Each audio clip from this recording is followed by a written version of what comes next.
তামিলনাড়ুর মুখ্যমন্ত্রী হিসেবে শপথ নিলেন থালাপতি বিজয়। চেন্নাইয়ের জওহরলাল নেহরু স্টেডিয়ামে জনসমুদ্রের মাঝে অনুষ্ঠিত হয় শপথ অনুষ্ঠান। তামিলনাড়ুর বিধানসভার 116 আসনে জয়লাভ করে তার দল টিভিকে।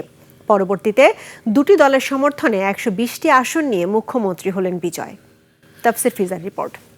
ঈদ আসবে, সাথে ক্যাশব্যাকও আসবে। নিজের বা প্রিয়জনের জন্য কেনাকাটায় এবারও নগদ পেমেন্টে পাচ্ছেন দারুণ ক্যাশব্যাক। তাই যাই কিনুন, পেমেন্ট করুন নগদে।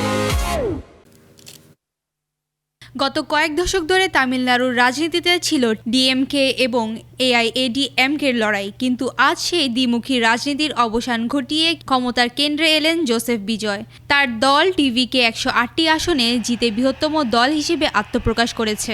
রাজ্যপাল রাজেন্দ্র বিশ্বনাথ আর্লেকর তাকে মুখ্যমন্ত্রী হিসেবে শপথ বাক্য পাঠ করান।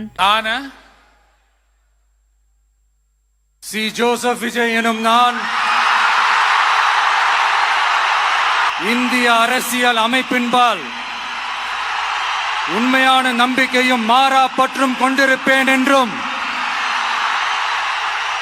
শুধু বিজয় নন, এদিকের মন্ত্রিসভায় বড় চমক ছিল সিটিআর নির্মল কুমার। এক সময় বিজেপির আইটি সেলের প্রধান এবং ডাপুটে নেতা নির্মল কুমার নির্বাচনের ঠিক আগেই টিভিকেতে যোগ দিয়েছিলেন।